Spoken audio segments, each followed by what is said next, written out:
you.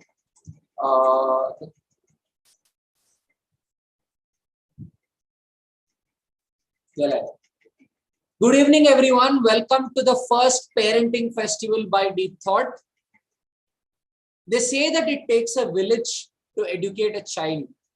The parents have a huge role to play in terms of how a child is groomed. And as we said in the promo, to raise a Shivaji, you have to be a Jijabai.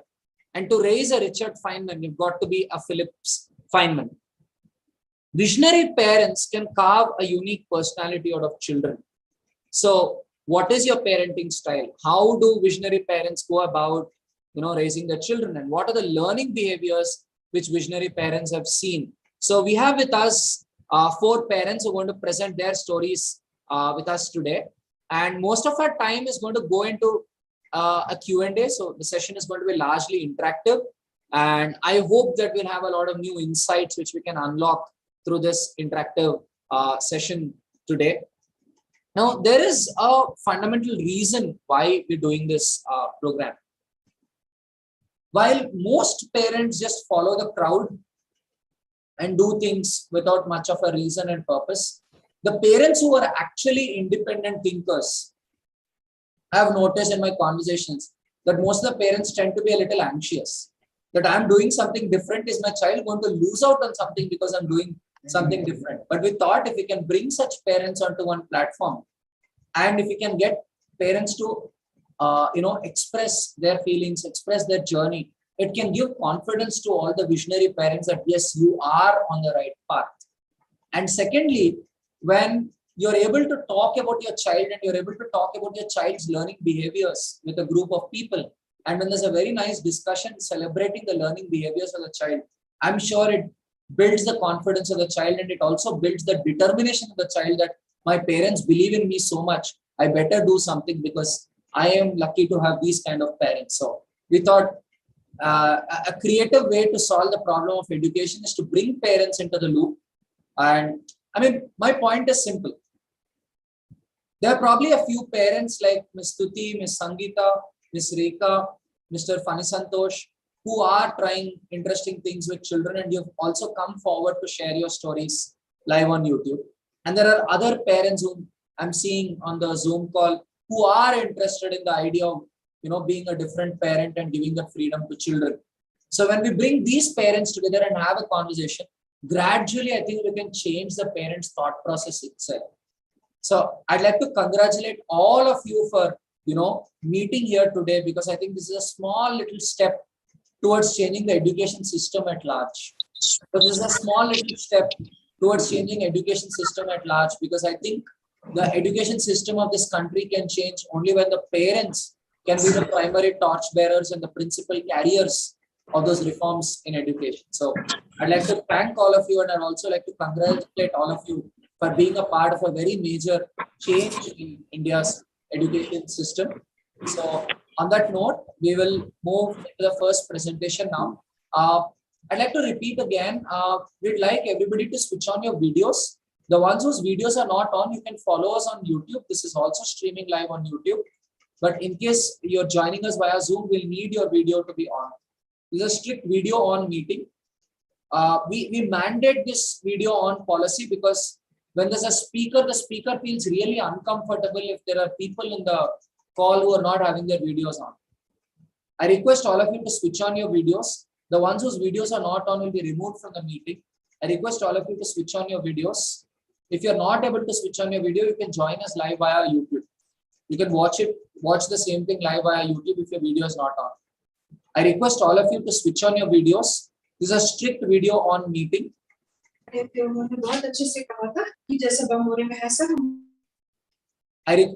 is the last time I'm repeating. I request all of you to switch on your videos. We'll have to remove you from the call if your video is not on. It becomes extremely uncomfortable for the speakers to speak if there are people with videos off. This is the last announcement I'm making. I request all of you to keep your videos on. It'd be very uncomfortable for the speakers if your video is not on. You can also watch us live on YouTube in case you're not able to switch on your video. I request the co-host to remove the participants whose videos are not on. Teja and Shubhangi, I request you to remove the participants whose videos are not on. I believe we've been fair. We've announced it 4 to 5 times. The participants whose videos are not on, you can follow us live on YouTube. The link is being shared on the WhatsApp group. उसका transfer कैसे इतनी जल्दी हो गया? We request all the participants to keep your videos on. In case you're not able to switch on your video, you can follow us live on YouTube. Shubhangi and Teja, can I request you to remove the participants whose videos are not on so we can start the meeting ASAP? I request all the participants to keep your videos on. I request all the participants to keep your videos on. Teja, can I request you to remove the participants whose videos are not on?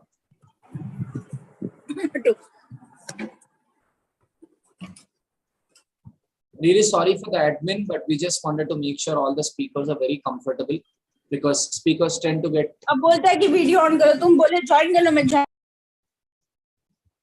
So this is the kind of embarrassment which can happen. I request all of you to please keep your videos on. Yeah, so I believe we're good to start. But again, before our first speaker goes in, I'd like to again thank all of you for joining in, and I'd like to congratulate all of you for playing a small part in this little change in the education system which we're trying to bring in. And I certainly believe that parents are the principal carriers of reforms in education. And once parents are empowered, I'm pretty sure there'll be a lot of positive changes which will come into the education system. A lot of people tell me that education is not a business. And I tell the same thing to parents. If education is not a business, you're not a customer. You are one of the stakeholders and you need to play an important role in the child's education. And I'm glad all of you came in for this very interesting and very important dialogue on education. On that note, we have Miss Sangeeta, who's here to talk about her style of parenting with her kids, Vikrant and Siddhant. And she'll talk about how she goes about raising both the kids and the interesting learning behaviors she's seen in both of them. We'll give her about 5 minutes for her presentation. And after that, I'm sure we can ask her a lot of interesting questions and have a great learning experience. Over to you, Miss Sangeeta. Thank you for agreeing to speak today. And I hope it will be a great experience for all of us. Yeah. Thank you so much, Tarun sir. Well, good evening, everyone. I'm glad to be here today. And it has, to be very honest, it has taken me a lot of courage to put myself here.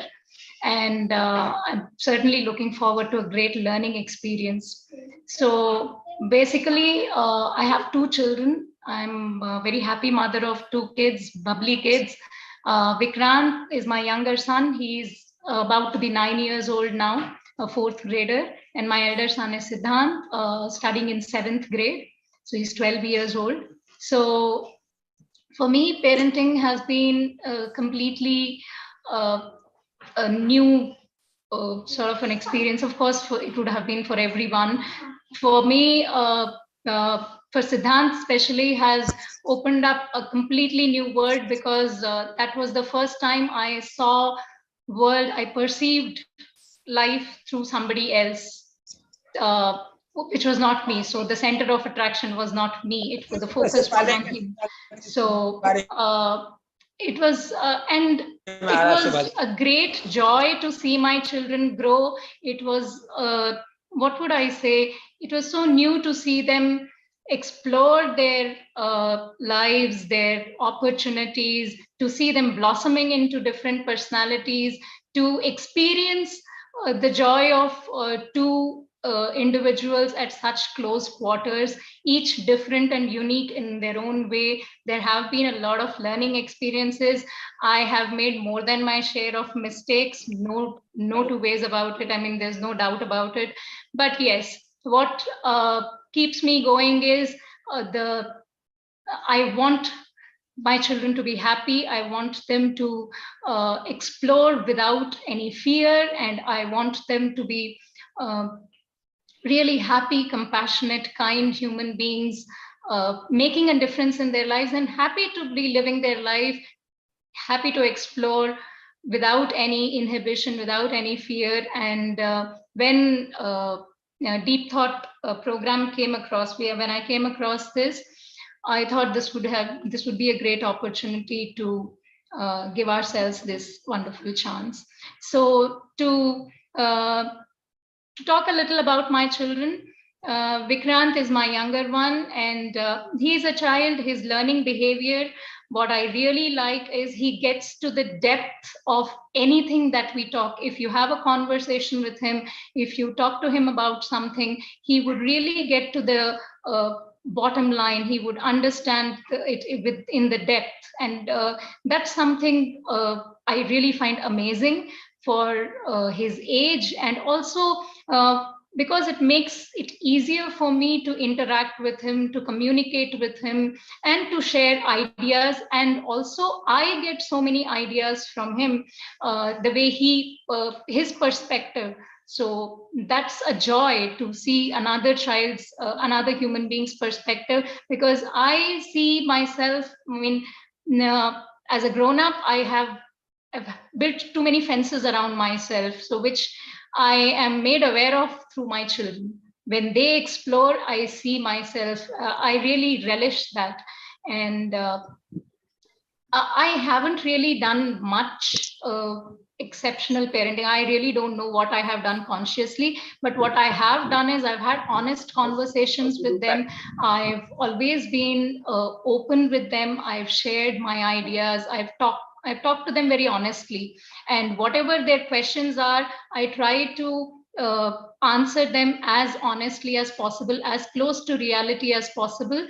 Of course, I try to simplify it down to so that they can understand it and they don't get intimidated by the enormity of the concept or whatever it is. But I must say, and this I find myself reminded of by them very often, that we underestimate children. At least I have underestimated my children, and they are so capable of emotionally connecting, of being compassionate, of giving insights, that I really find it refreshing and liberating, I would say.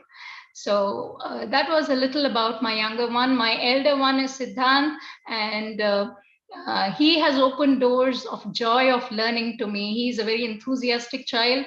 I see the joy of learning in his eyes, the sparkle, and I'm so just happy. I want to support him, to keep that spark alive, to help him learn, to help him explore his boundaries, to expand his boundaries, to live life in an uninhibited way.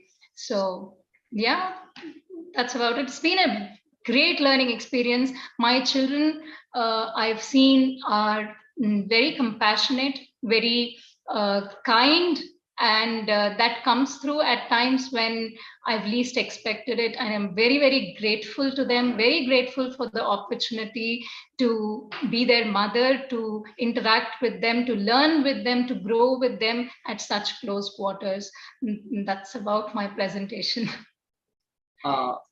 Thanks a lot for the lovely presentation, Ms. Sangeeta. And I think you've represented great parenting values. And to sum up the experience, when you said, I feel privileged to be their mother, I mean, that gratitude and that sense of equality which you're demonstrating. Very few parents, I think, would have that parent-child equality. And no wonder both your kids are very creative and very free when it comes to expressing their thoughts in the program. So I'm sure it'll be a lovely experience once we have questions coming in for you. So I'm sure her presentation has triggered a lot of questions. Anybody who has a question to ask her? Who's going to be asking the first question of the day? Please feel free. I would try my best to answer. Trust me, I'm as nervous as you are. Yeah. So the first question for the day. Our growth always happens with questions. Yeah, thank you, Mr. Fani. Santosh, please unmute yourself and go ahead with the question. Thank you, Sangeeta, for your perspective. May I check if you are a working mother or a homemaker mother? I'm a housewife. I've been with my children all through, and somewhere it was a conscious decision, because that my mother-in-law has been a very great inspiration for that. She was a working mother, and when I was conceiving, when I was carrying Siddhant, she told me very clearly, I'm going to take VR. She was working at that time. She took VR. She said, I want to enjoy my grandchild. I didn't get this opportunity. So that really, and very grateful to her, because she ensured I got quality time with both my children. I didn't have any other distraction. And that also I feel is the basis for my strong bond with my children. The connect I feel with my children, because I could spend a lot of time with them, just doing nothing at all, just singing to them, talking to them. I'm a housewife, I'm at home, and I wanted to be around them. I wanted to see them, be with them, enjoy their childhood at each stage, and be with them. So yes, I'm at home. And apologies, I couldn't complete my question. There was a bias in my mind that has been going through since the day I had been listening to you, learning about you. I was of the interpretation that you are a working mother. Again, there's no background as to why I have this impression as such for myself. So there had been this situation, especially from the mother side of the parenting, wherein the mothers say, I am working, I don't get time to free up my own self. Or the other side of the angle is, I'm a homemaker, I have to manage way too many things at home.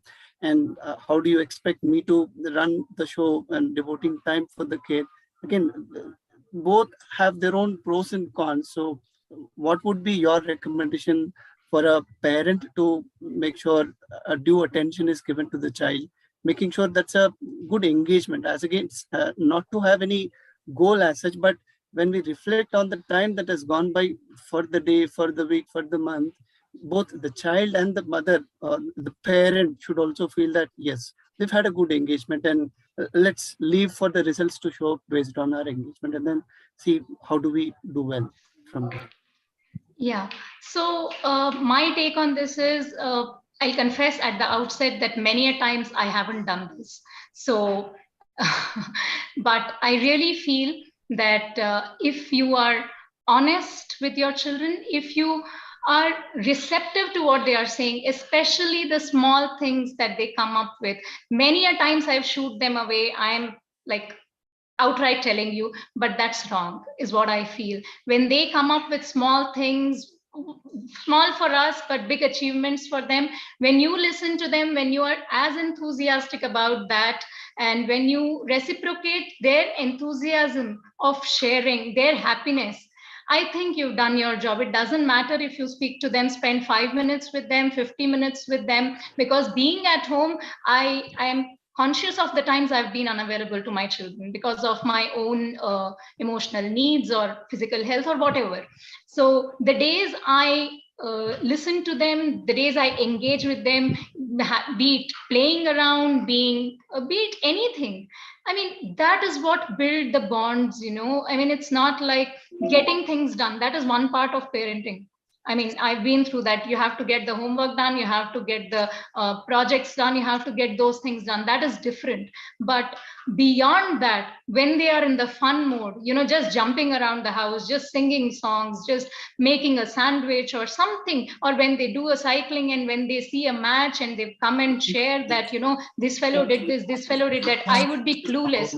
But just listening to him, smiling and sharing and being there, that has I could see that my child enjoyed that moment more if I involved myself in it, if I made that effort to involve myself. So that's what I feel everybody can do, because we do spend some time with them. So that's my take on this. Thank you. You're welcome. Yeah, I request all the participants to switch on your videos. In case you're not able to switch on your video, you can watch it live on YouTube. Our co-host will be removing the participants whose videos are not on. Please don't mistake this to be any arrogant behavior of sorts. It's just that our speakers would feel a little more comfortable if they can see whom they're speaking with. I request all of you to switch on your video so we can have a comfortable experience for all our speakers. most of us speakers have been a little anxious when we said that, okay, you have to go and talk about your parenting style and so on. So we request all of you to switch on your videos. I request the co-host to remove the participants whose videos are not on. In case you're not in a position to switch on your video, you can pretty much follow this live on YouTube. You can follow it live on YouTube if you can't switch on your video. The same meet is being streamed live on YouTube right now. Yeah. And I request all of you to keep your questions a little short. So Ms. Sangeeta, I request you also to keep your answers short so we can have more and more threads of conversation. So anybody else who has a question, please feel free to unmute yourself and ask a question. This is what Ms. Sangeeta has said. I have a lot of questions, but I thought maybe I should first let my participants go first. So if anyone has a question, please go ahead.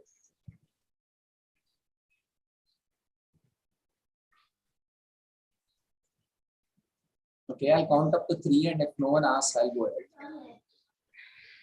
This is something which I do a lot in my classes. Yeah, Ms. Sangeeta, you said you learned your joy of learning from Siddhant. Could you elaborate a bit more on that? That got me curious. Yes. I have realized that I have been very skeptical to try something new. Even today's presentation has taken a lot of effort for me to come here. But with Siddhant, what I have seen is he volunteers to try new things. He's not scared. He's not afraid of failure, of anything, of how it might turn out. And he doesn't have those preconceived notions stopping him. So that I have realized. And there have been times I had just had to give him a little nudge, a little push. And once he's into that situation, he takes to it like a water to fish, fish to water, whatever it is. He doesn't let his idea of not wanting hold him. I have a question here. So this is initiative, that is just trying things. So could you elaborate how you felt that joy of learning when he does all of this? I'll take an example here. Nobody in our house takes photographs. I mean, Siddhant took to it just like that. He took a few photographs, he liked it, but he pursued it with so much conviction, because I wasn't very happy to buy costly cameras for him, but he didn't let it go. He did his best with what he had, and he put things in place to prove that, I'm happy to do this and I'm capable of doing this. He pursued it through, and he was happy through and through. Okay, and how were you able to perceive that happiness? How did you see that happiness? The way he is at home, the way he carries himself, he's joyful, he's happy. I mean, I do see that, and he's more open to learning new things, because when he's not happy, he would cut himself out with everything, not interested in doing everything. But that joy, if one of your joys is like, it has a rippling effect. I don't know how to explain this, but his overall being, his countenance, everything improved. And improved in the sense it was joyful, it was lighter. I could see that he's a happy child. And that made me happy.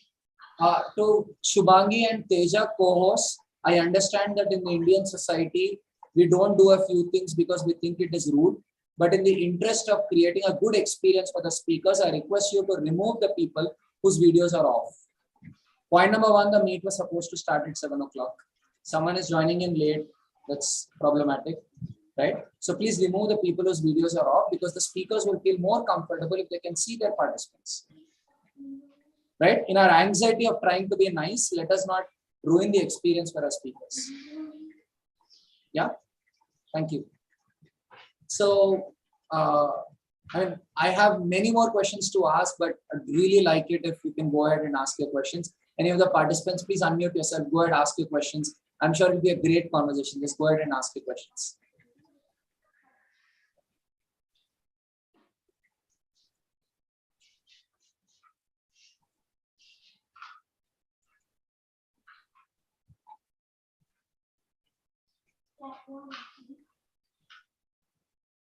Anyone who has a question, just unmute yourself and ask your question.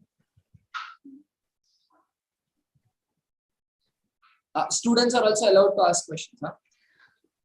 Your kids are also allowed to ask questions. That's the only way I'll get questions now.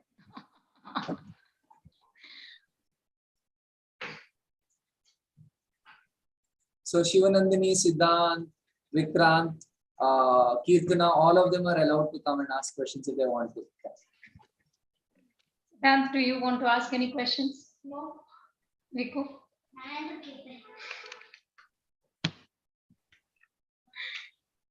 Come on, students. Miss Sangeeta is quite excited about our presentation. Come on, let's go ahead and ask some nice questions.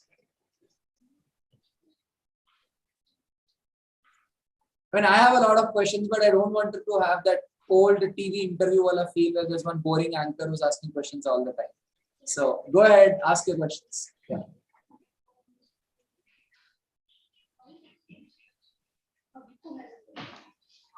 Okay, now don't ask me to take names right now. One of you, please go ahead, ask your questions. Yeah, Aryan, please go ahead. So you said in the speech about a concept of gratitude. So could you explain that, because I didn't quite understand that. So Aryan wanted to understand more about that gratitude bit. He said he couldn't get the gratitude bit. Thanks a lot, Aryan, for asking this question. Thanks a lot for taking the initiative.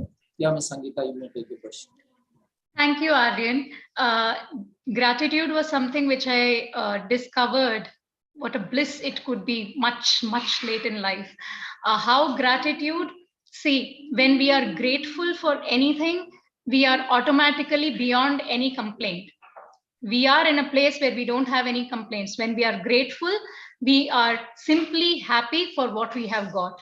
And that sort of a happiness when I have with my children, it makes me appreciate them more. It makes me more receptive, and it just makes me a better person to be around them. So I'm grateful that they came into my life, that they are the way they are, and I got such beautiful experiences, such personalities to interact with, to work with, and I feel blessed and grateful. Does that answer your question, Aryan? Yes, but I have a follow-up question. So if you have the gratitude and you kind of, okay, I didn't understand that part again about not complaining much. So if you don't complain much because of gratitude, then how do you balance kind of improving according to the negative points and also keeping that gratitude? See, right. When you interact with anybody, there will be positives and negatives. So you are so right about coming to that. So when something comes up which is challenging, which is also perceived as a negative situation or a behavior, we are grateful that this opportunity came so that we can work around it and learn and move out of that space and become better people, better. For me, it's not about making my children better people. It's about learning a newer way to move. I'm not sure if you're answering his question. His question was rather the concern. What concern? His concern that if I have gratitude and if I'm not complaining, would I get to know about my negatives and would I be able to improve on my negatives if I'm not complaining, is his question. Am I right, Aryan?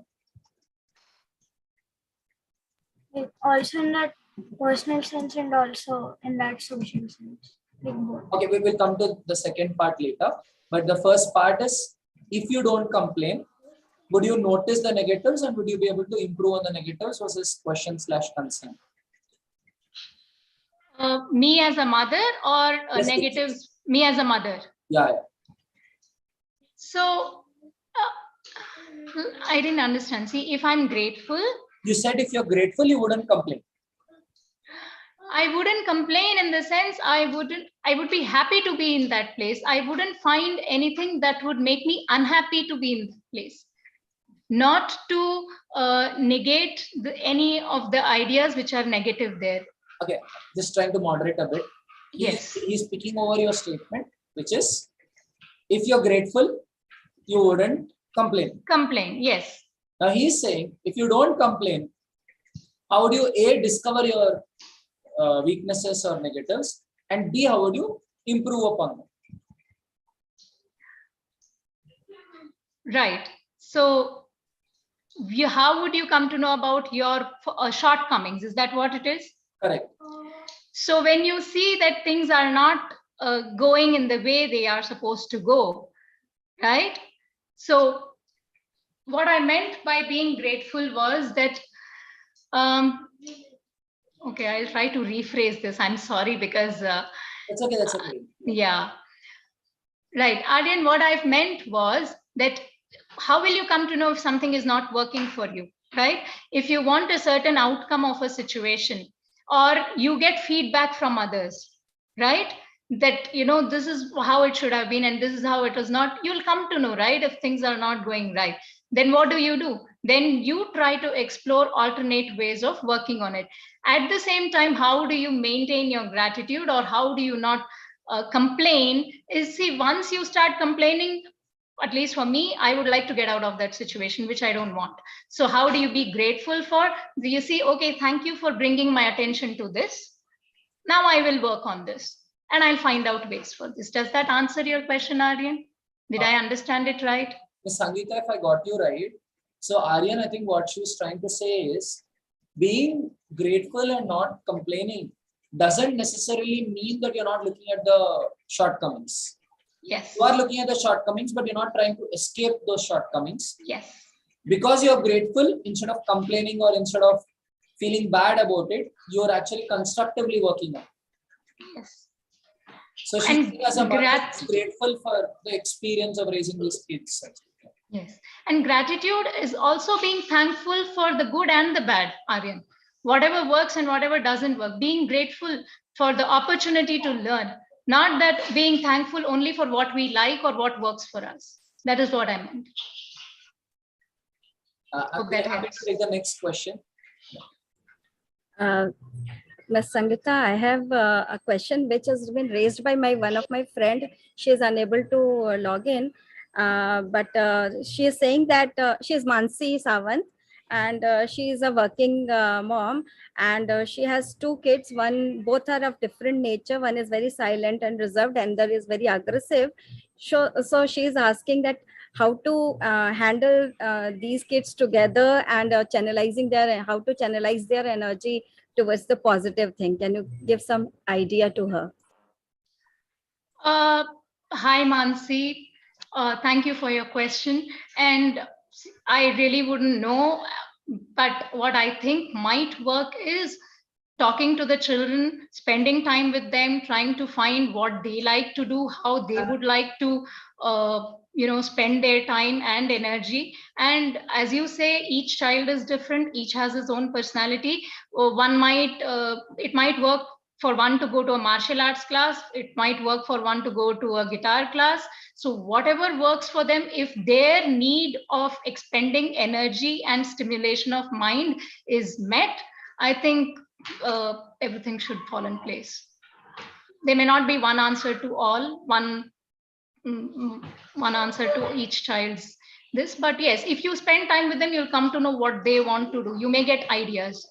You may want to explore ideas together, and that way the child doesn't feel कि इन्होंने मुझे इसमें डाल दिया. She has put me into this because she wants to do this.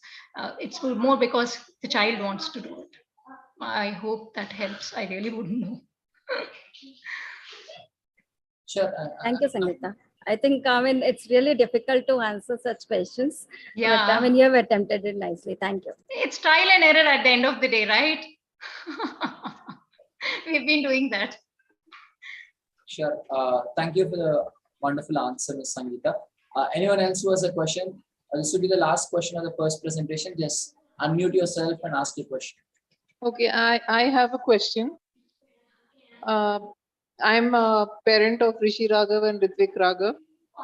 And my question is, how do you decide what you want your child to do, or when they don't express? If, for example, say my kids, they want to spend their time watching TV and doing Legos, and they just want to relax through the vacation, whereas I would want them to do something a little more creative, or something that is a little productive.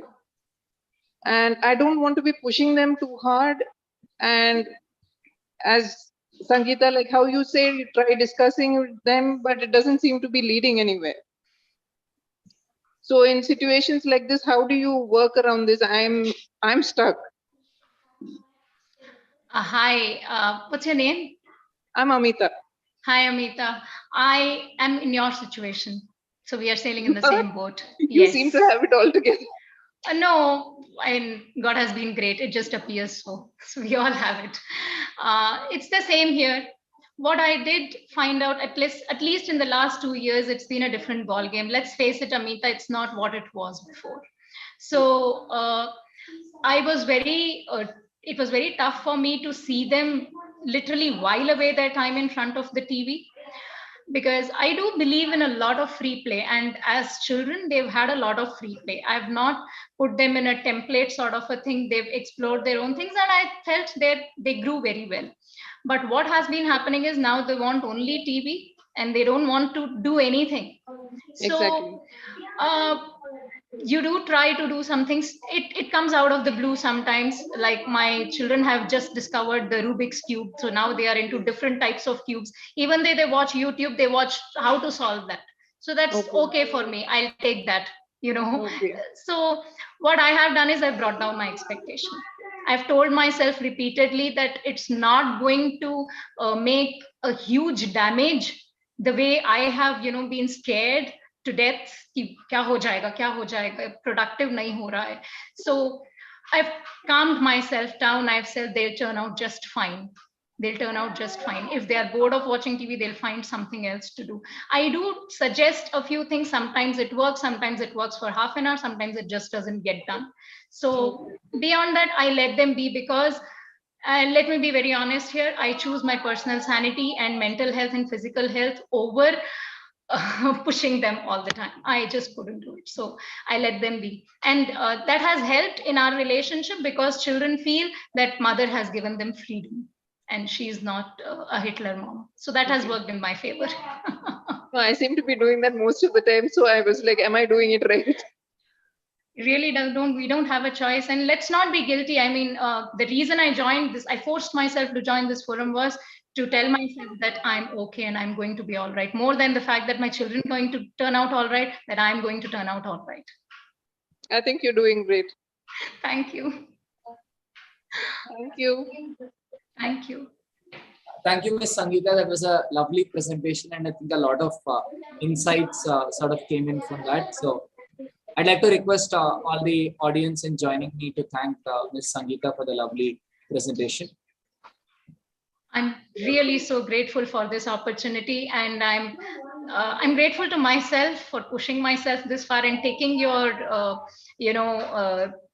what would you say, word of, concern that I do this, I push myself to do this. I'm very, very grateful to you and to the Deep Thought team and to all the wonderful parents who have taken time out to listen to me and to put forth their ideas. Thank you so much. Thank you, Ms. Sangeeta. Now we have Mr. Fani Santosh, who will be presenting his parenting style. And I think I'm quite excited about listening to his presentation, because there's one word of Mr. Fani Santosh which sort of hit me very hard. He was like, we adults are concerned about security, and the kids don't understand security. And so they can be a lot more creative, they can be a lot more adventurous. This may be a very simple word, but the way he said it and the look in his eyes, it sort of showed the conviction he has that children are different, and we've had one kind of a childhood, but we need to give children a very different opportunity. And I see a very determined father there, and I'm looking forward to the experience ahead. Over to you, Mr. Fani Santosh. Yeah. Thank you, Tarun. May I get started? Yeah, you can start with the presentation. Thank you, Tarun. Thanks for that heads up. And I would like to start with thanking Sangeeta madam for raising the bar so high for me and Stuti and the other parents also to talk. And we will do our best in meeting the expectations of this panel. So to start with, team, I'd like to share a bit about my background, because that has a linkage to the concept of learning about parenting. I come from a very humble background wherein I've done all chores that are expected of in our lives, and the two people that I give due credit for where I am here when it comes to education and parenting is my mother and my elder brother. I'm an MBA finance by qualification, and I could come up to that level of MBA. It's only because of my elder brother's encouragement, and it's only when my mother was very pertinently insisting my father back in my childhood days that whatever happens, whatever lifestyle we are into, whatever affordability we could not, the kids will have to study, and they will be sure they'll study in a good education. So that laid good foundation for us.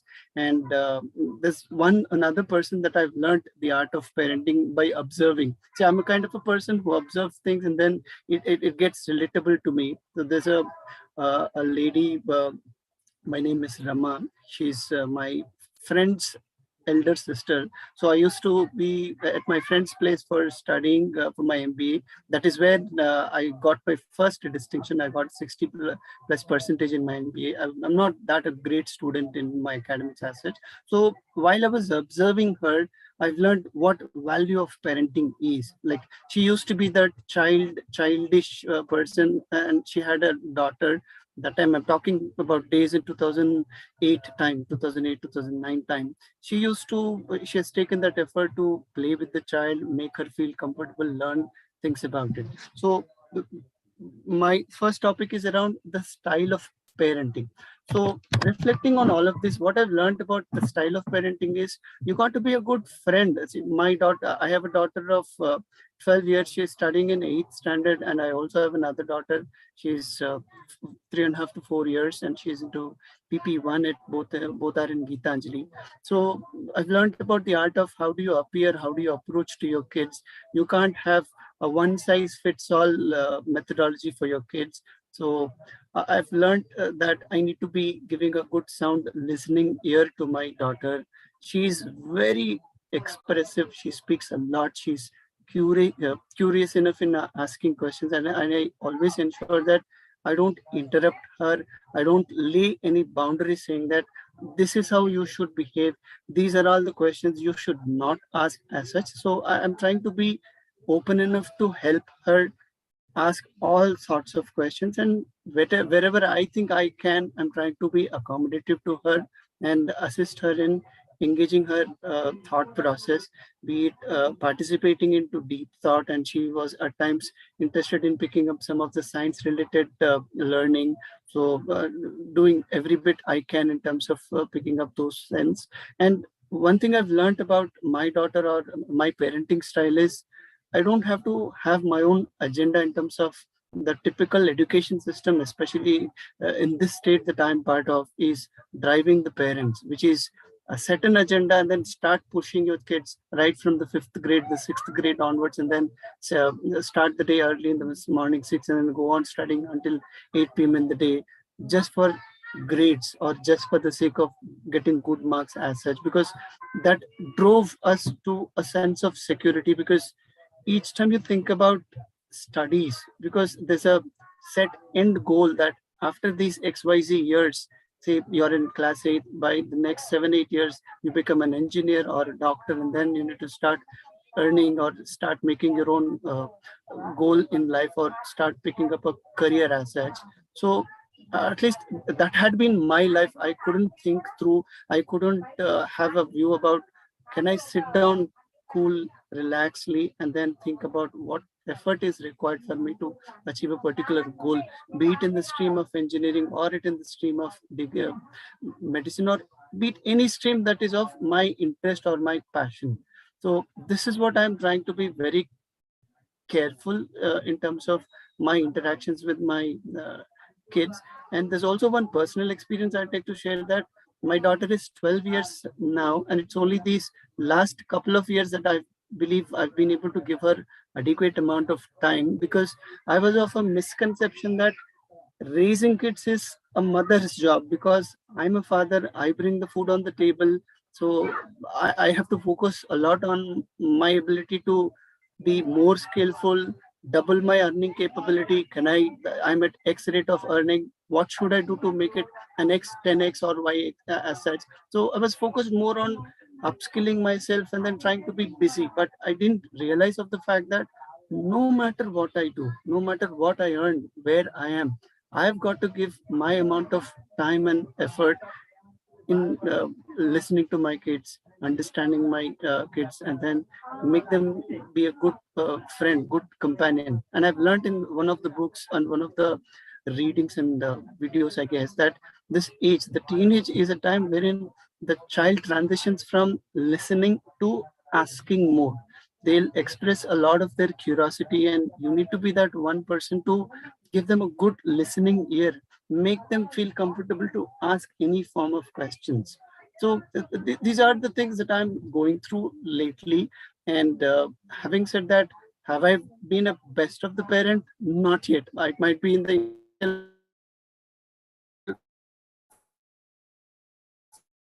5% of what an ideal kid to express herself, ask questions, and then see what works best for her.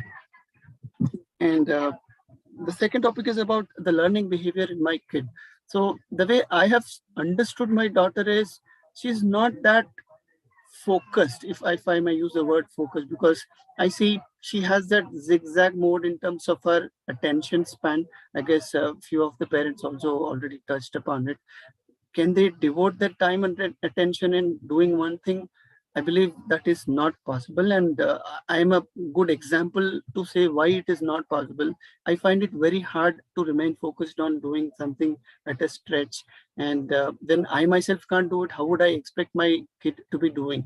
And my daughter is very particular enough in challenging me. If you expect me to do something, can you tell me how do you do it, and have you been able to do that? A simple example is about, I keep requesting her, or I would rather say, keep asking her that she reads books. And her immediate question is, what was the book that you have learned? You keep talking about purchasing so many books. So how many books did you read? Can you tell me the summary of the books that you have read? If you think you have not done it, how do you expect me to do that for you? Or at least you tell me how do you do it. So the way I perceive her questions is, there are two schools of thoughts. The first thing is, how come a child is talking against to her parent? How can you say that to me? I asked you to do it, just do it. Don't give me answers. So at times I end up behaving that way, and many times I reflect a lot. And I'm following Tarun's guidance about reading the two books, the conversational intelligence and emotional intelligence. So those are all the concepts that are helping me a lot in terms of what kind of a behavior one should have in terms of being associated to the kids, not just as a parent, but any companion. So the learning behavior I've observed in my kid is, she is very meticulous in writing down, because she is of the view that when she writes down a concept, she is able to relate to it. She's able to recall. The recall value of her learning is better in it. So at times I feel she's spending a lot of time in writing something which may not be value add for her. Or at times my wife also keeps telling her, you would rather do something better than writing. But I've sensed that she's able to find strength for herself, that when she writes, she's having a better grasp, better hold on to the learning in her own way. So that is one such an example. I felt that I need to observe a lot, reflect a lot, and then talk less, listen a lot. That is when I'll be able to better understand my daughter and do my bit of contribution in raising her. Thank you. Any questions?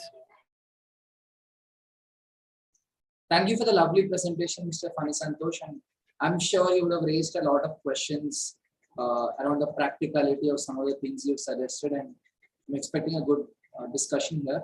So please unmute yourself and ask a question.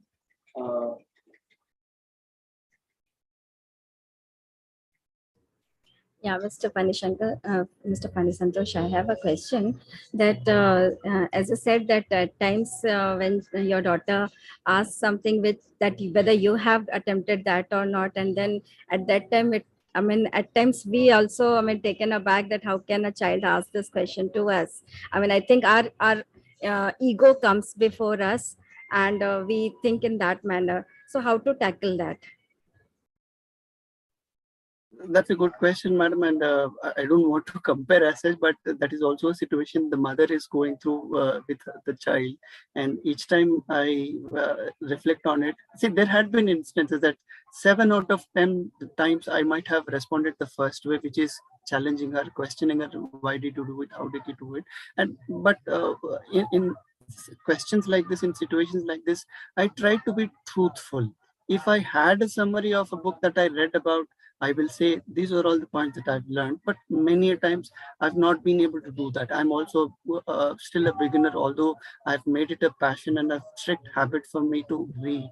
So I keep telling my daughter that although I've not done the summary of the books that you're asking me to, but let me reflect on it. That's a good way. Let me reattempt doing it. And there was one such a book that I was able to prepare a summary, and I've also spoken about that book in my office presentation, and I involved my kid. I've asked her questions, I've asked her suggestions, her inputs. There was one instance I bought her 3 books of Harry Potter, and the very next day she said, I'm done reading the book. Each book was some 400 pages. She said, the next day I'm done reading the book. So I did not want to challenge her. I did not want to question her.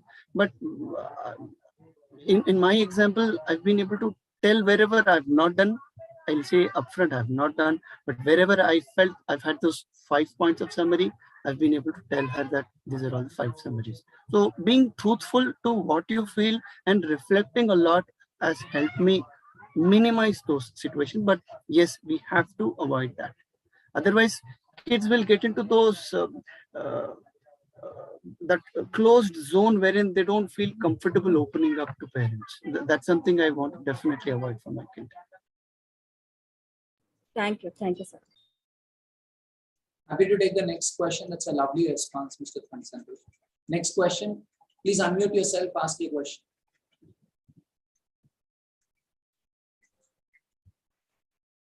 Yeah, Ms. Reika, please go ahead. Hello, Mr. Santosh. I appreciate one thing about you is that what you said that you are spending quality time with your daughter.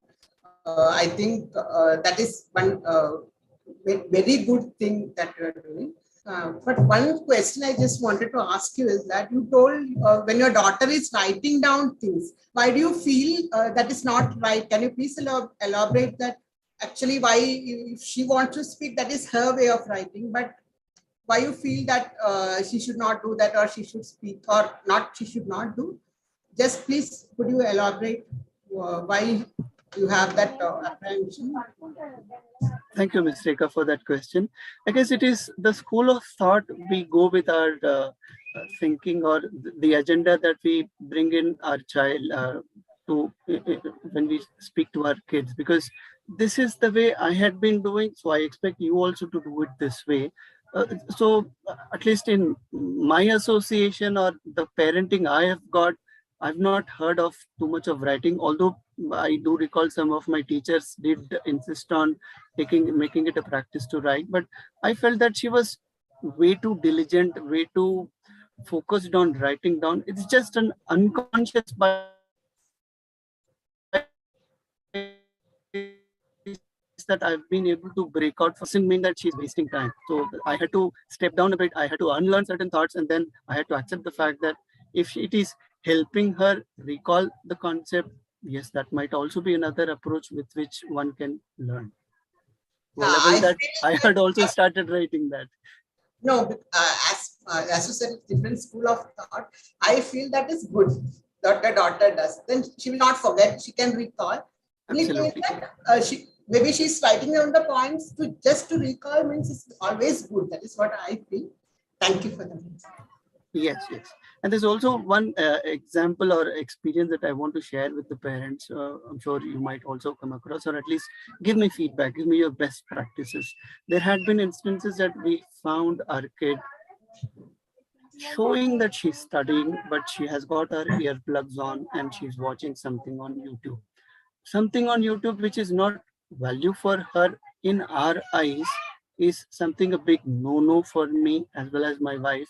But there had been many times instances that she's watching something which is not much of a value. Like I'll also call out what she watches.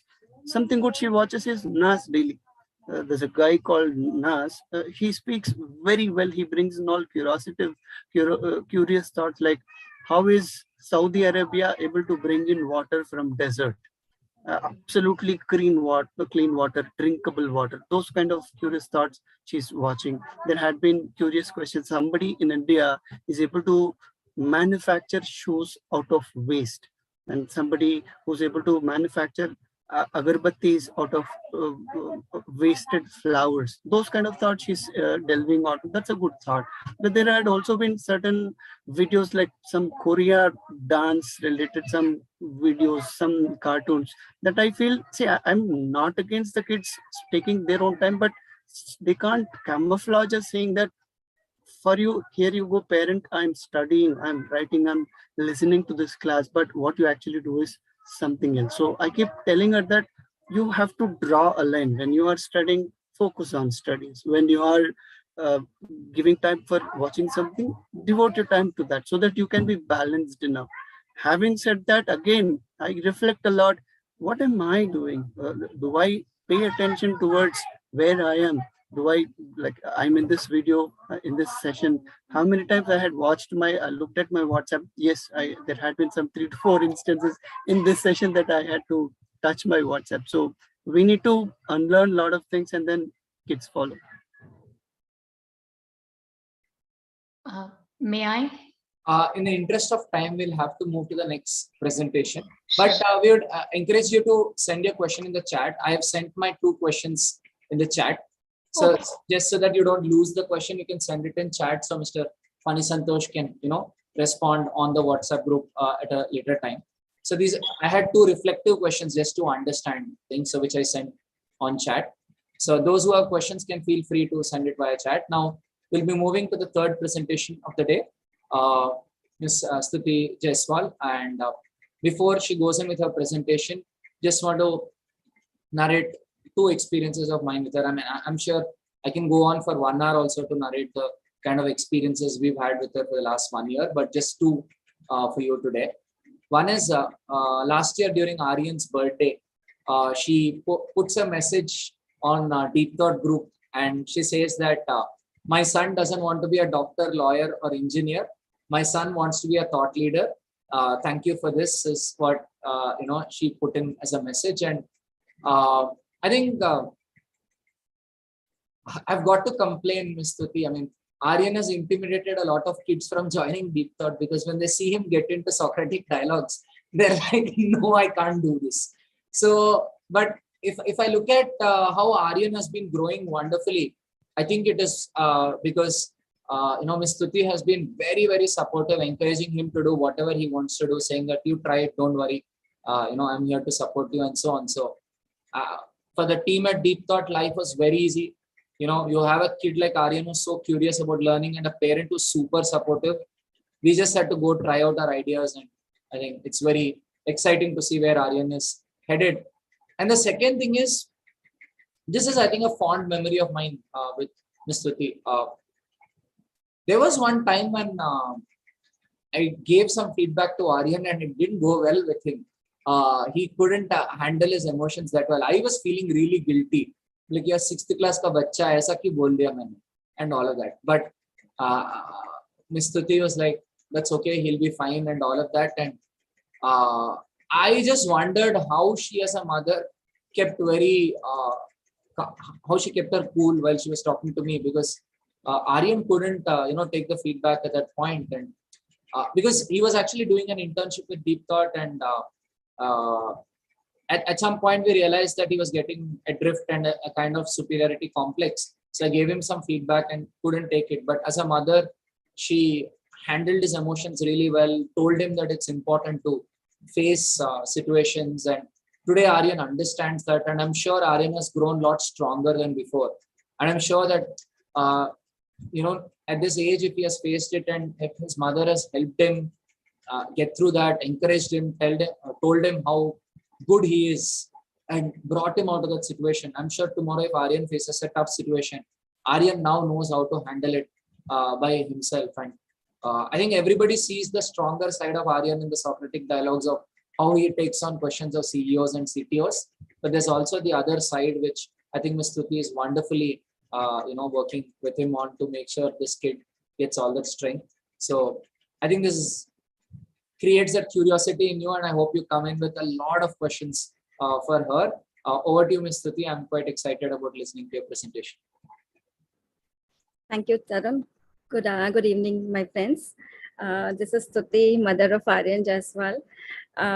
Aryan, I remember 2 years back, was a very different child. I mean, as a very normal student who doesn't want to study, who doesn't want to go to school, but he has transformed a lot and transformed to the level that today he is owning his education.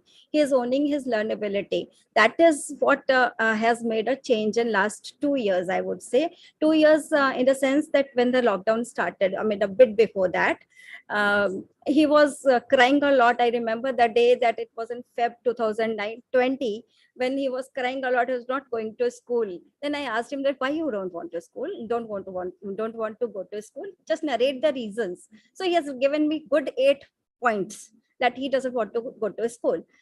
And those 8 points was not like I can answer directly that, okay, you have written this, this is the answer. I mean, all were very thought-provoking, all were very, I mean, the way he has written, the issues he has raised was like beyond me. So I raised it to one of my group where I chat a lot. So, I mean, they said, this is a different child. You have to give him a different kind of environment, a different kind of studies. So they started a Gurukul online. They wanted to name it to Aryan Gurukul Online because it was his brain. I mean, he was the reason behind it. But out of his humbleness, he said, no, since you believe in Vivekanand, the entire group believes in Swami Vivekanand, so let it be Vivekanand Gurukul. So, I mean, it's still running. He was part of it, quite active, and he was, that time he found himself very open that whatever he wants to learn, they were discussing that. So this is the way how he opened his interest, various interests he explored. Then lockdown had come and he saw that mama is super busy with office, papa is super busy with office all before me, and I am left with nothing. So he explored a lot on YouTube.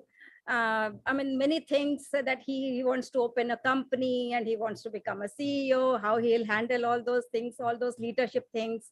Then, I mean, he was exploring all those things, discussing with me. I mean, I never ever asked him to stop these things or, I mean, not see such content. Not see in the sense, lesser see the such content. I never stopped him, always discussed with him.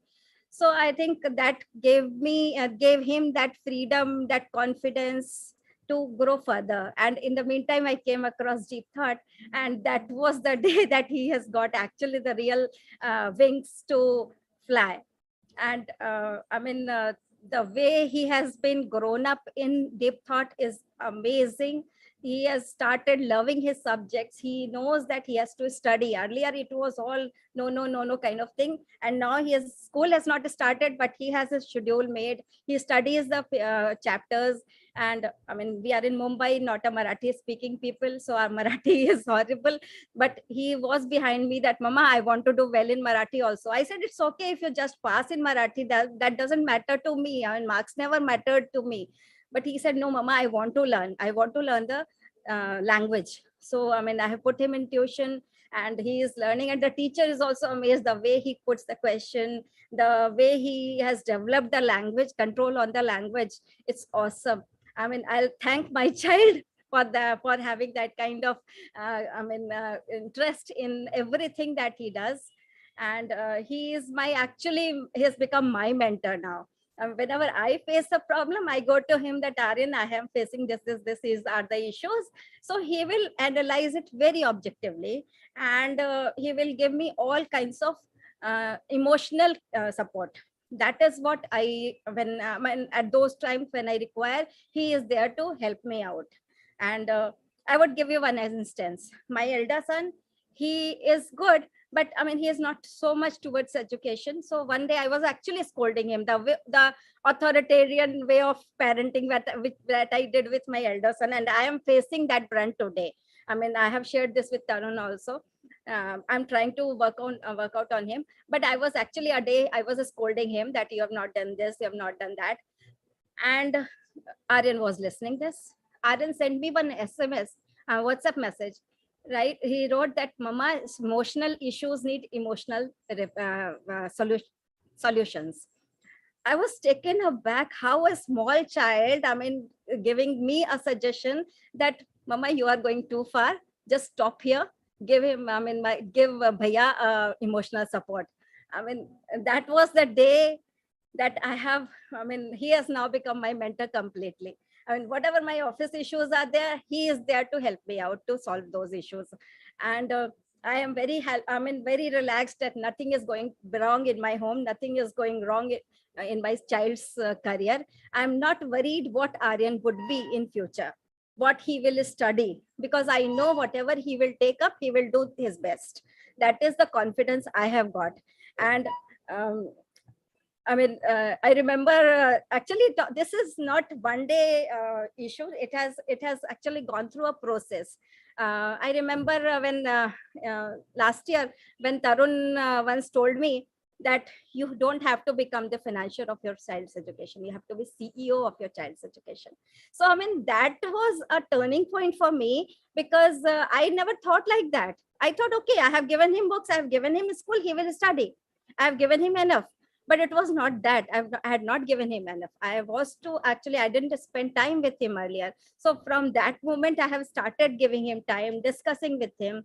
I mean, every day we have a discussion session at home, what we did, what I did, what he did. I mean, we discuss, then he will tell me that, Mama, I have made this, I mean, every moment was, every time that the happiness I see in his eyes of the achievement that he has done, Eagle Builder he has worked on, then SDLMS. I mean, he tells me so many things. These words are very close to my heart now.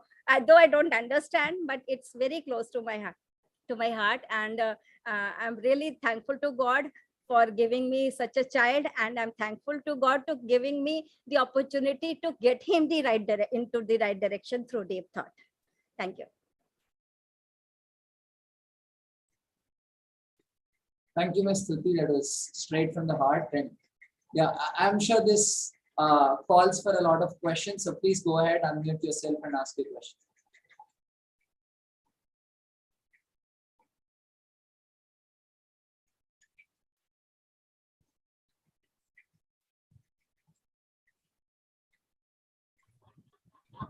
Yeah, May I? So, Ms. Stuti, first of all, well-spoken session. I was able to relate your comfort that, yes, your child is in the right direction. It was very much calling out. So, glad to learn about it.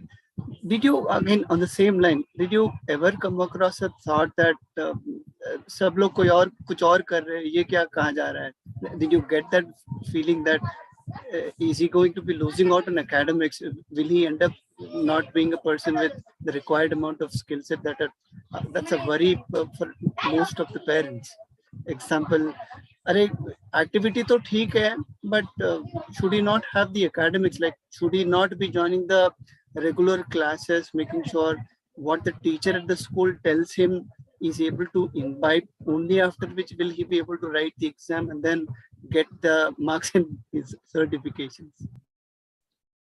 Thank you, Mr. Santosh. Actually, we have 24 hours. So my child has divided his time in a so nice way that he is studying in the school properly. He is doing his work properly, giving the exams properly. And with this, at the same time, he is able to explore what he wants to do. So I don't find that he is missing out on academics. And I mean, I remember Tarun again saying that, no, we don't want child to compromise with the education.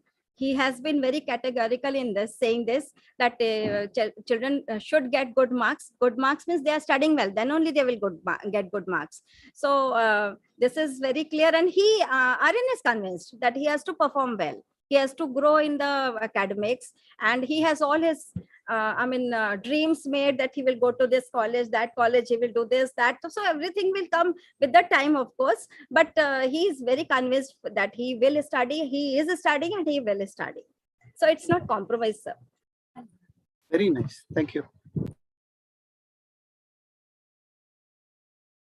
May I? It was excellent listening to you, Stuti ji. And what I liked was, what actually caught my attention was when you said he owns his education and learnability, because once that is in place, everything falls into place, because then the motivation is within. So what can we do to get our child to be that motivated, that inspired, that in that place? Any ideas? Because I believe it must have been something you could have probably pointed out, which can help children who are not already there to get there. So Sangeeta ji, actually the thing is that I have never pushed my children for something for my agenda. That is one thing. That I've given them freedom to think and act accordingly. So it has happened with Aryan also, and it is happening with my elder one also, that both of them have their own dreams, and they know, and we have to remind them that to reach to this level you have to do this. So they know the steps. So once they are convinced with those steps, when they are convinced their own dream, they will study. Everything will be in place because they are convinced with what they want to do. So that's how the ownership comes. That's how I said that he owns the education. I think this answers your question. Yes, just a little follow-up question. What I see in my child is he's very ambitious and he wants to excel at everything. At the same time, the effort that goes into getting there, the motivation to follow up with that effort is not there. Are itna kaun karega, are jaane do. That sort of a thing comes up. So sometimes the steam goes off. So the conviction to follow up your ambition with the required effort, if anybody has any ideas, because that's something I would really like to work on. I think you have to keep reminding that this is your dream. Once this comes in the focus, everything takes its own place. So that reminder is required from parents, and all the support is required from parents. I remember, Sangeeta, that once he said that I want to know how WeWork works. So how, there are so many different people, different organizations, they are working under one roof. So I took him to a WeWork near my home. I sat there and he was continuously going here and chit-chatting with the people. And then, he was very happy. Okay, I have now chatted. I know how this works. And then at home, he returned home and he wrote one article, a very small article on that.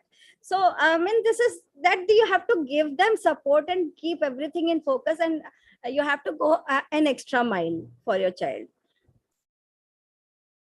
Thank you so much. That was really insightful.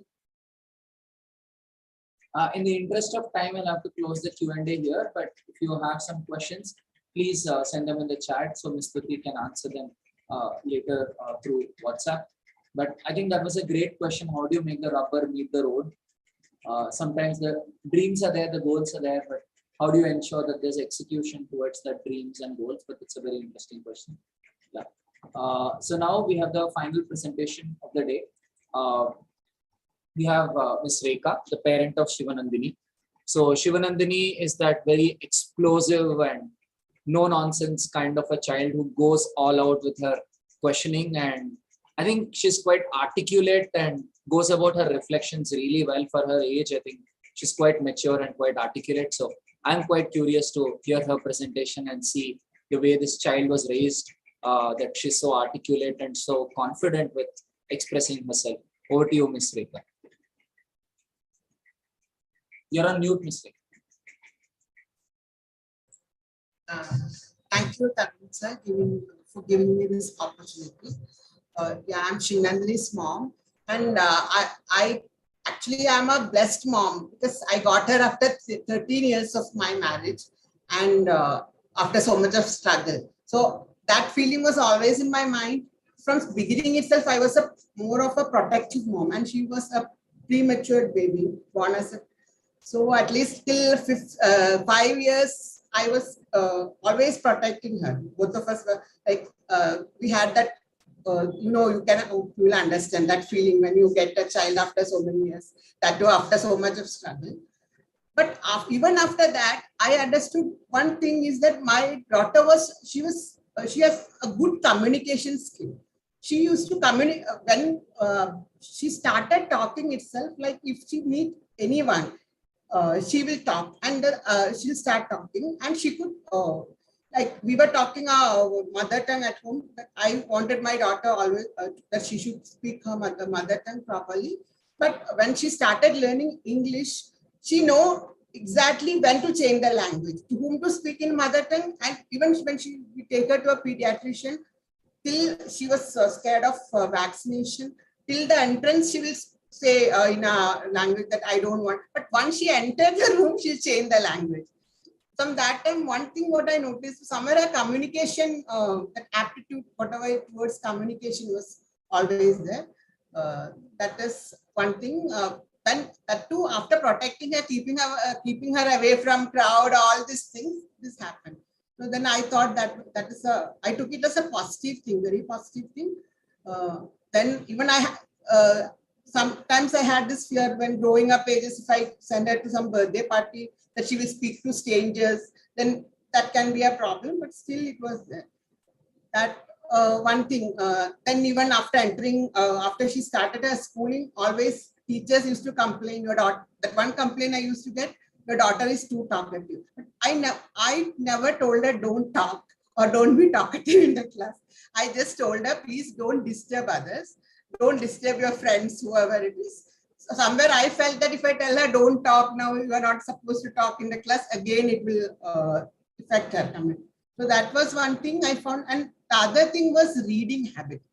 Somewhere she would love stories. Then once she started learning, reading books, just started reading words and all, she would ask me, you read and give me ask me to read and give. But I tell her, if you read this, you will get one story from that, and I'll tell you other two stories which you can't read.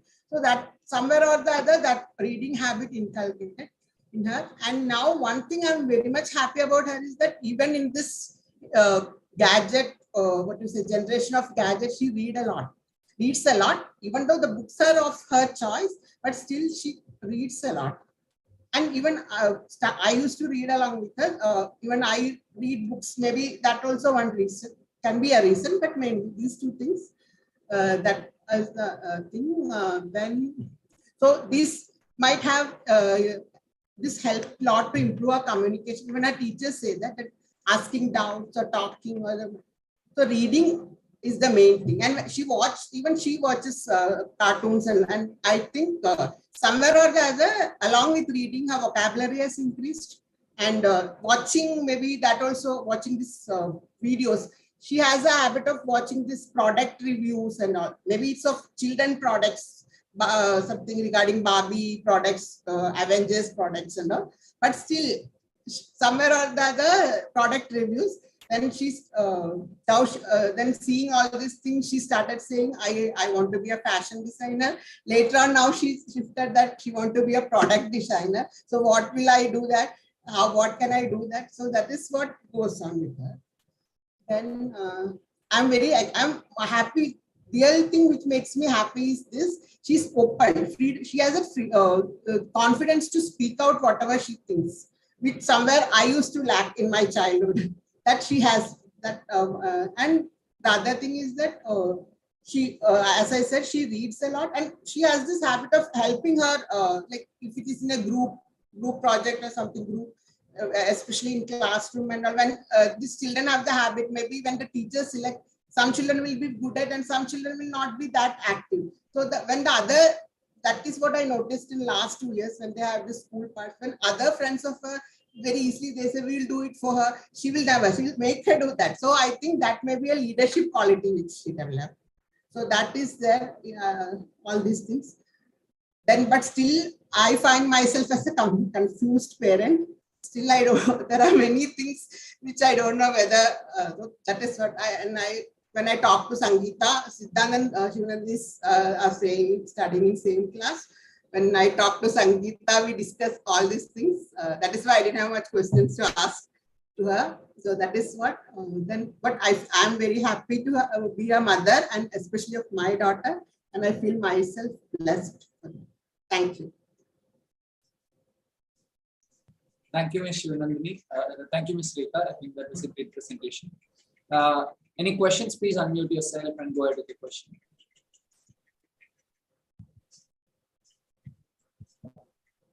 Madam, may I ask what books she is curious into? Like, what genre she is reading? Any recommendations?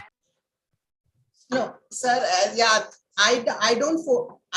First I used to suggest some books, but her reading habit is of her own books. Like you said, your daughter reads Harry Potter.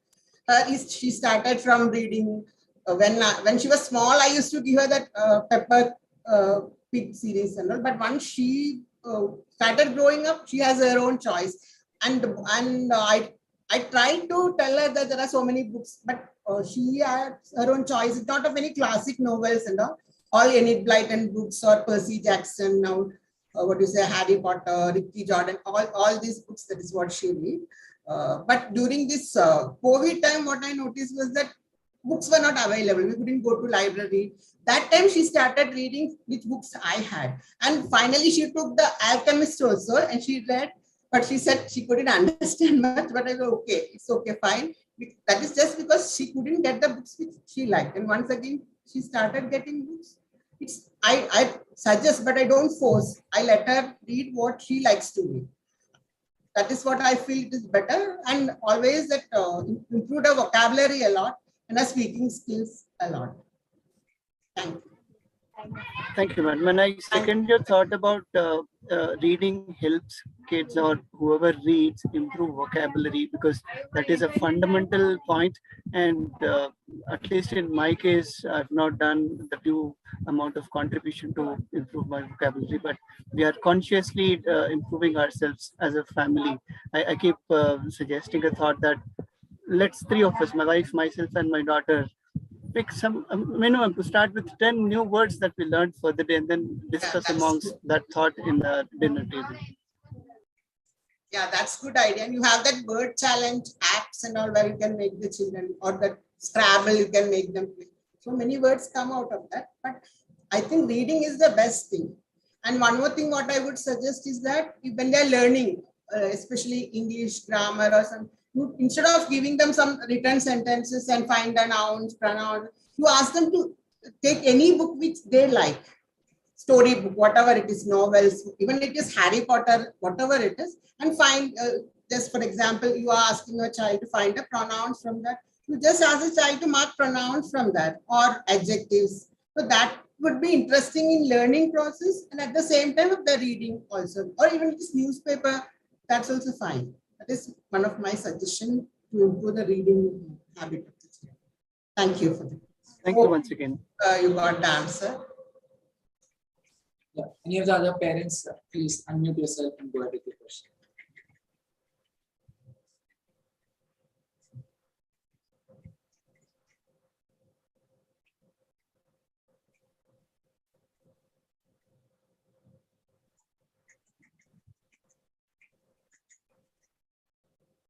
Okay, again, I'm on my timer.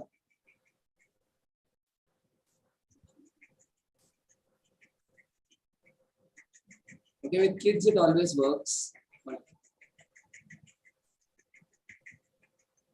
Okay, that's okay. I'll go ahead with my question.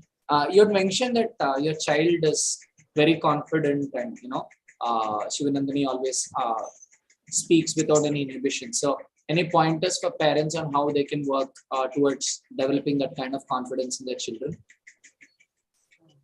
I think one main thing is that you don't stop your child when a child is speaking out anytime.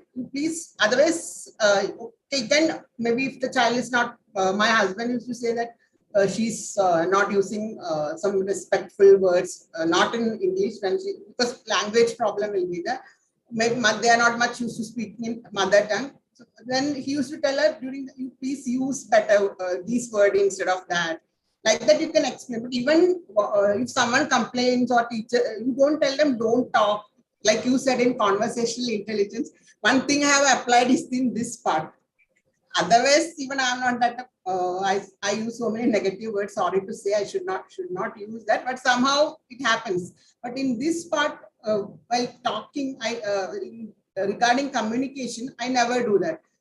Actually, I was a teacher before, so I used to always. That is maybe that can be one reason. Before she was gone, I was a teacher. That time I used to watch all the children. So somewhere or the other, I found out that children who are very active in class, expect few children, mostly these children will be talking around, or my personal experience, I'm saying, not generalizing. Then I used to think for myself, okay, it's okay, let the child speak. At least his or her communication skills will improve. I had that attitude even at that time. So that I continued with my daughter also.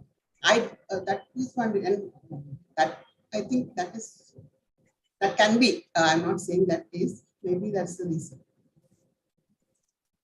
Sure. So this concludes the fourth presentation of the day, and as usual in all deep thought programs, we conclude the program with reflections. So I'd love to listen to your reflections on the thoughts which are running in your head, or any takeaways you've got from these conversations. We'd love to listen to any reflections. Yeah, Ms. Sangeeta, please. One of the major reflections and takeaways for me is when you work with the child, when you read with the child, or when you when you help the child explore, like Stuti ji said, she took him out, and that like sort of fueled his motivated him to learn, instead of brushing it aside, because I do it most of the time. So for me at least, it's like to do things with them, to participate in their learning, and which works for all of us, like reading together, be it anything. I mean, that's my takeaway today. Yeah, thanks. Thank you, Ms. Sangeeta. Yeah, Ms. Stuti, please go ahead with your. I mean, it's similar to what Sangeeta said, that major takeaway for me is again the same thing, that I don't read a lot. I mean, Aryan reads whatever he wants. He is not reading those good books that you suggested, though we have bought those books. But my takeaway would be to read those books, together, so that we both grow as a better person.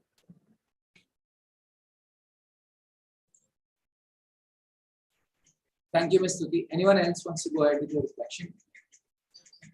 Yeah, Ms. Reika, please go ahead. Yeah, my takeaway is that you have to understand your child, and just just travel along with your child. It's a journey with the child, and mostly don't get into any system and try to force.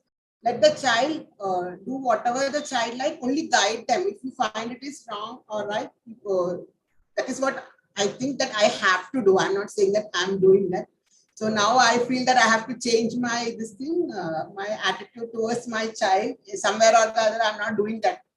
Maybe some areas I'm doing, not all areas.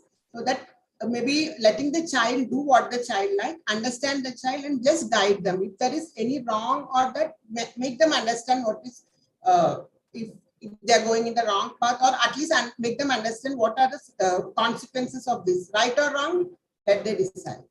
Thank you. And one more thing I would like, this is not about this, about deep thought, what I found, I would like to tell you. I have put I told her, as she likes all this communication thing, and I have put her to many things, interactive courses and all that.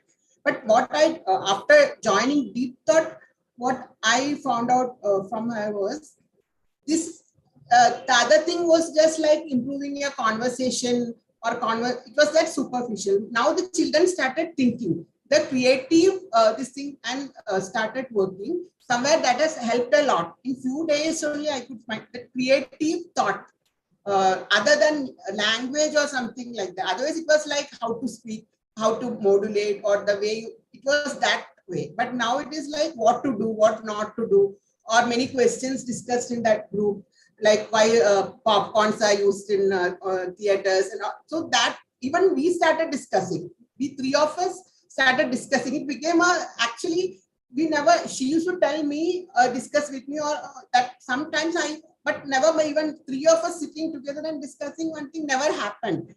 Because I'm seeing all of this, maybe she used to, subjects or something, we used to discuss either science or social studies, whatever. But like this, three of us sitting and discussing about that even we enjoyed as parents. So thank you so much for that.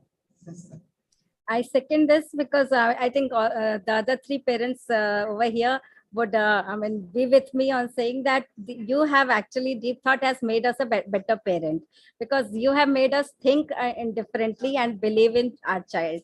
So thank you for that. Thank you, Tarun, for all your guidance, and I really look forward to your questions each time you post any message in LinkedIn, and you probe us to think aloud, elevate our thinking, and which is what is very important for the kids and as well as the parents. And I'm looking forward to having a great journey, impacting not only my child, myself, and the wider connections within my vicinity. Thank you, Mr. Fani Santosh. Thank you, Ms. Stuti. Thank you, Ms. Reika. Thank you, Ms. Sangeeta. So a few observations, or before my observations, a couple of reflective questions for you all to wonder. Some homework I want to leave for all of you with. Sorry, being an educator, I think this comes instinctively. So one homework is, would you want to reflect on how happy were you in the last 1 hour? I could see the eyes light up, where you could really relate with what the others are saying. And all of that. So this is the experience which your kids have during a Socratic dialogue, actually. So there was this concern about academics versus interests. But the point is, if academics are pursued in this format, in a dialogue-oriented format, when they can discuss ideas, sit with a group of friends and discuss it, it's fun. And that's what these kids do with us almost every Saturday whenever we conduct a Socratic dialogue. June 4th, June 11th, we are having a Socratic dialogue. June 11th, former director of IRMA is coming in as a juror, and I think the kids will have a great experience. So I would really request all of you to think about what was your experience in the last hour, and think about how you can create such experience for your kids. And also every Saturday when your kids get into Socratic dialogue, if you can also tune in and listen to the kids while they're doing a Socratic dialogue, I think that will help you transform your kids to a very different level. Because the goal of Deep Thought is to groom your kids as once-in-century leaders, as institution builders, who can build long-lasting institutions which will impact people. And I think it is this quality of education which can take them there. And as you can see, it's a very fun-filled experience. So that was the homework I wanted to give you, to think about this, right? And some observations. I think this was a new experience for me to get parents to talk and question each other and all. I could see the joy in parents that this was supposed to end at 8:30, and the fact that all of you are still with us speaks a bit about the engagement. So I was just hoping, there's so many stories which are coming out, and I was like, okay, I've got a lot of homework. I need to watch this video at least twice, and at least like 10-15 blogs can come out of all the stories which are coming out. So one question at least which I was wondering is, how can we do this more often? Maybe doing it on Zoom will be tough, but asynchronously through WhatsApp, through chatting and so on, if we can enable parents to do this. Because almost everybody said, I don't know if I'm being a good parent, and almost everybody was spontaneously giving answers to questions and coming up with ideas. So the self-doubt seems to be such a universal thing among parents. So I thought if you can do this more often on WhatsApp, where parents can share ideas, probably it will calm your anxiety and give you more confidence to be on the path which you are in. And, I'd like to conclude this with a small thought. I've been on this journey for the last 11 years, been trying to educate parents on, what kind of education children need and so on. I used to tell them Hindustan Times survey results. More than 80% of BTech graduates are unemployable. More than 90% of MBA graduates are unemployable, and all of that. My father, who's a management consultant, used to tell me that today's parents are not learning the lesson until they get their hands burnt. When the kid finishes college, at that time, suddenly parents realize, oh shit, what did I do? But you go and you talk to a parent respectfully. When the kid is in school, the parent is not interested in listening. So I mean, you were all talking of how blessed you are as parents, but I think on behalf of Deep Thought community, I'm sure while I speak this, I'm speaking on behalf of Palash, Teja, Sandhya, Umang, Shubhangi as well. On behalf of Deep Thought community, we are blessed to have parents like you who on a precious weekend have taken time off to discuss all these topics. Thank you for being wonderful parents, and I'm sure your kids will be proud of you one day, that it is because of this parent that I could pursue my dreams and I could get wings to do whatever I'm doing. Thank you for being wonderful parents. I'm sure this is the greatest social service you can ever do, to raise your kids wonderfully and contribute them as leaders to the society. Thanks a lot for being wonderful parents. Thank you, everyone. Thank you all. This has been a great association. Thank you, Deep Thought. So grateful to every one of you. This has been an excellent experience, and I would spend some time relishing this and living through this again and taking things back. I hope to put my learnings to use and be at it. So grateful. Thank you so much, everyone. And my best wishes to Deep Thought and all of you for a lovely journey ahead with all the lovely children and people. God bless. Thank you, Mr.